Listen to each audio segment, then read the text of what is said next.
Jumlah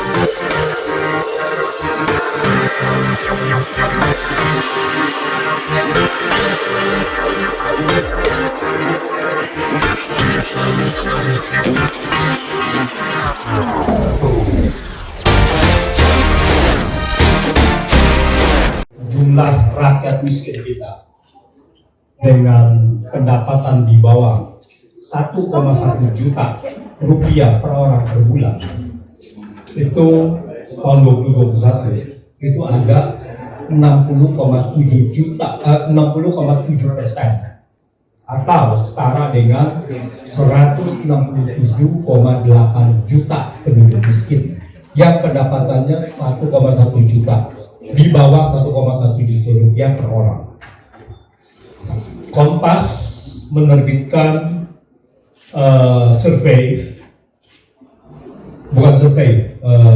penelitian di mana 183,7 juta penduduk Indonesia tidak bisa memenuhi kebutuhan gizi harian.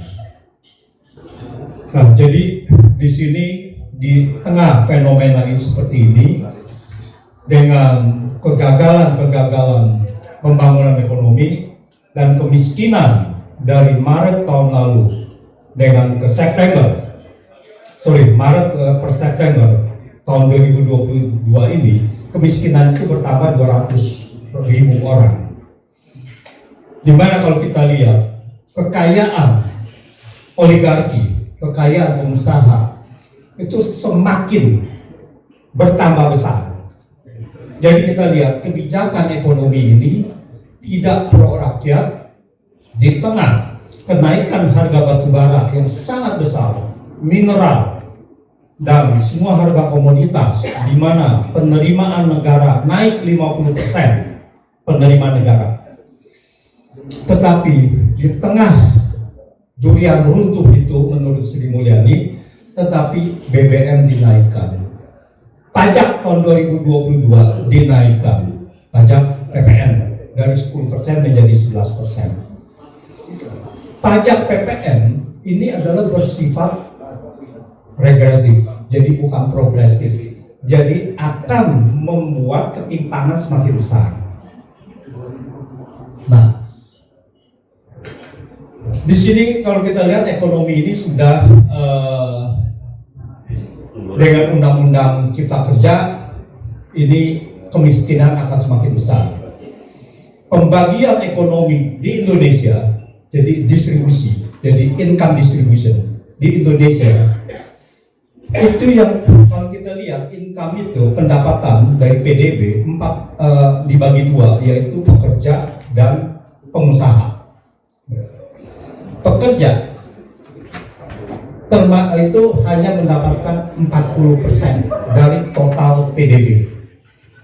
Sisanya sekitar 60% adalah pengusaha. Di negara kapitalis yang sangat kapitalis Amerika, pendapatan distribusi kepada pekerja itu 60% lebih, sekitar 62%. Di Belanda 68%. Jadi pengusaha itu hanya sekitar 30 sampai 35% sampai 40%. Jadi ini sudah sangat kebalikan, di mana undang-undang cipta kerja ini akan memiskinkan para pekerja kita, akan meningkatkan kesenjangan sosial semakin melebar. Nah, ini mengenai situasi ekonominya. Tetapi akhir-akhir ini saya juga memberanikan mengamati atau mengkritisi hal-hal yang terkait dengan kebijakan publik, karena saya membawahi juga political economy and public policy studies gitu. Nah, di mana adalah salah satu Perpu dan sebagainya, ini adalah bagian dari itu. Kalau kita lihat, pemerintah ini tidak akan berhenti menyuarakan perpanjangan Presiden Jokowi.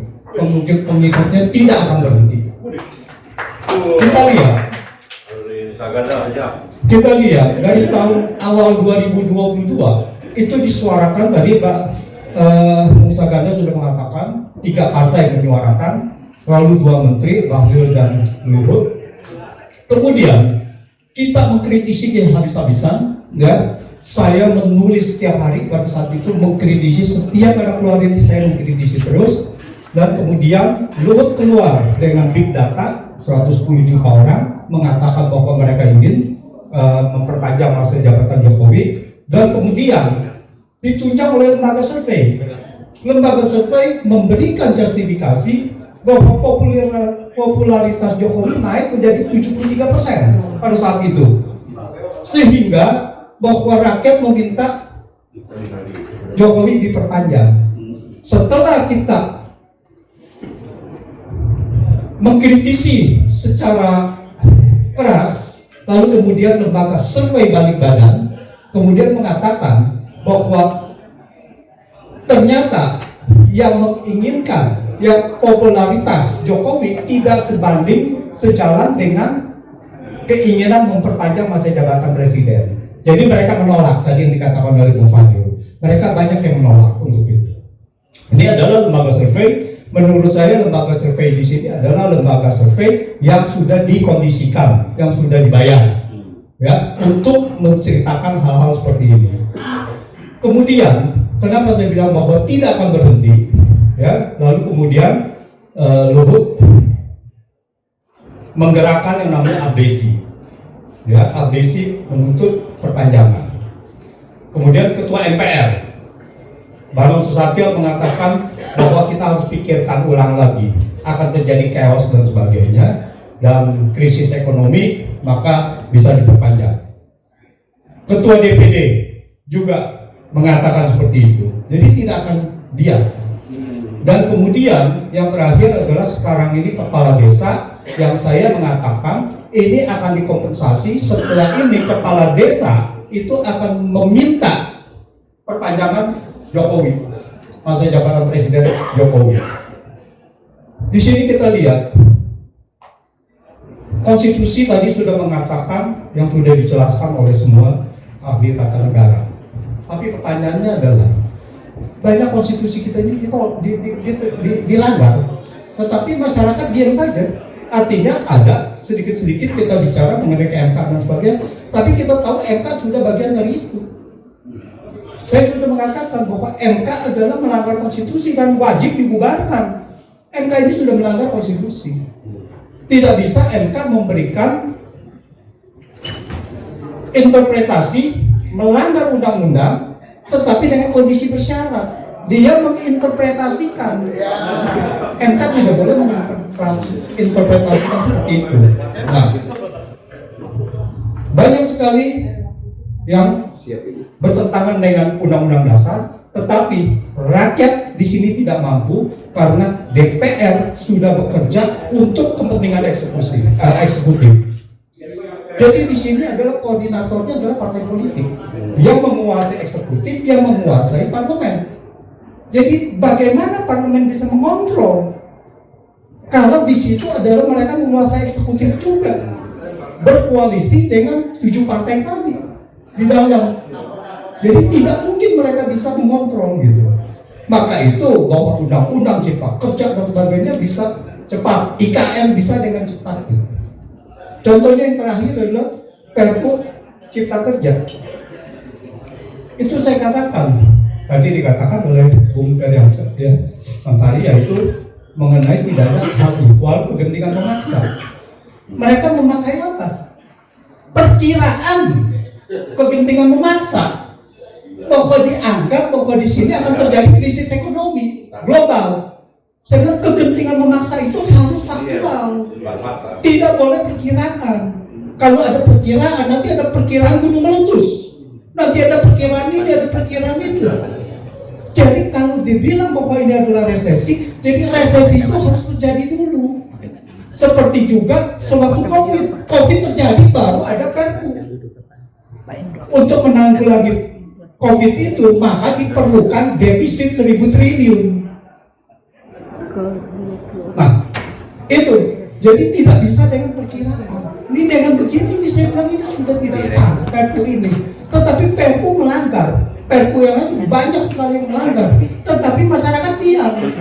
Jadi ini adalah test case. Seandainya ini begini, jadi mereka bisa mengeluarkan perpu untuk menunda pemilu. Test case ini ya. Dan ini akan dijalankan ke situ karena tidak ada kekuatan yang bisa menolak ke situ. Kalau saya katakan perpu ini adalah melanggar, begini, perpu adalah hak diskresi presiden, tetapi tidak boleh melanggar konstitusi. Perpu harus di dalam aturan konstitusi. Jadi yang namanya dia mau menunda, yang namanya tidak ada uang, tidak apa segala, itu tidak ada. Itu spekulasi saja gitu. Karena apa? Uang dana pemilu itu sudah ada di dalam undang-undang APBN. Kita tahu ada pemilu, lalu harus dimasukkan ke dalam APBN. Kalau tidak dimasukkan ke dalam APBN, berarti pemerintah melanggar konstitusi. Kalau dimasukkan ke dalam APBN, itu harus dijalankan. Jadi tidak ada alasan itu tidak ada dana. Itu pertama. Jadi perpu untuk itu tidak ada. Perpu untuk yang namanya kegentingan memaksa dan sebagainya itu, kerusuhan dan sebagainya tidak ada. Karena tidak ada kerusuhan faktanya, kecuali ada kerusuhan yang tadi setempat gitu. Ya itu, tapi itu kan hanya setempat yang dibilang susulan atau apapun gitu. Jadi saya melihat pemerintah ini akan menjalankan apapun untuk memperpanjang masa jabatan Jokowi. Ini yang harus digarisbawahi, dan kita harus benar-benar kekuatan civil society ini bagaimana untuk melawan hal tersebut. Karena mereka jalan satu-satunya adalah perpu tidak bisa, dekret juga tidak bisa. Indonesia tidak mengenal dekret. Dulu tahun 59 dikeluarkan dekret karena dulu belum ada perpu. Nah sekarang diberikan yang namanya perpu. Dekret itu adalah executive order. Mohon maaf kepada ahli tata negara, ini yang saya ini in dalam interest membaca sendiri, yaitu executive order. Artinya tetap harus disahkan oleh DPR. Kalau executive order seperti di Amerika. Satu, jadi dekret juga gitu. Ada yang berpendapat, banyak yang berpendapat bahwa dekret 5 Juli 59 itu adalah seolah-olah dekret presiden di atas konstitusi. Seolah-olah presiden itu sangat powerful menentukan hukum di atas konstitusi. Setelah saya mempelajari dekret 5 Juli 1959, Soekarno menjalankan perintah konstitusi, yaitu pasal 134 Undang-Undang Dasar sementara yang mengatakan konstituante bersama presiden, bersama pemerintah menetapkan undang-undang dasar secepat-cepatnya. Jadi itu perintah.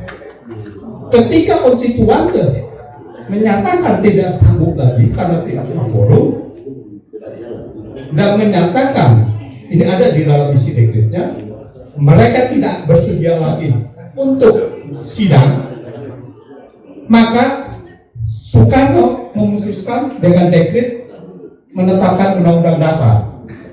Undang-undang dasarnya yaitu kembali ke Undang-Undang Dasar 1945. Jadi dekret Soekarno adalah sesuai dengan perintah konstitusi, bukan di atas konstitusi. Dan kata lain, Jokowi tidak bisa mengeluarkan dekret untuk memperpanjang masa jabatan presiden. Tetapi masalahnya adalah mereka akan mengubah konstitusi. Jadi mereka tidak akan melanggar. Yang tadi dikatakan oleh Bung Refli, mereka akan mengubah. Nah, ini fenomena ini terjadi di Afrika. Ya, di tahun 2000-an itu Brookings Institute menulis satu laporan di mana mereka mengatakan constitutional coup. Jadi itulah istilah yang saya keluarkan, yaitu kudeta konstitusi. Jadi kudeta konstitusi adalah mengubah konstitusi untuk kepentingan si penguasa. Dia bersama dengan DPR, MPR di sini.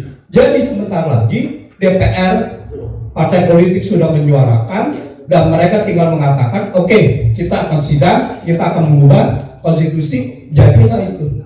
Dan rakyat tidak bisa bilang apa-apa karena sudah sah. sesuai konstitusi. Kita bisa bicara seperti yang tadi, bagaimana sebaiknya konstitusi, tetapi spiritnya adalah bahwa ini memang untuk berkuasa. Kalau memang tujuannya udah begitu, apapun akan dikerjakan untuk melanggengkan kekuasaan ini. Nah, disinilah civil society ini harus benar-benar mencermati agar jangan sampai konstitusi kita digunakan hanya untuk kekuasaan. Demikian, terima kasih.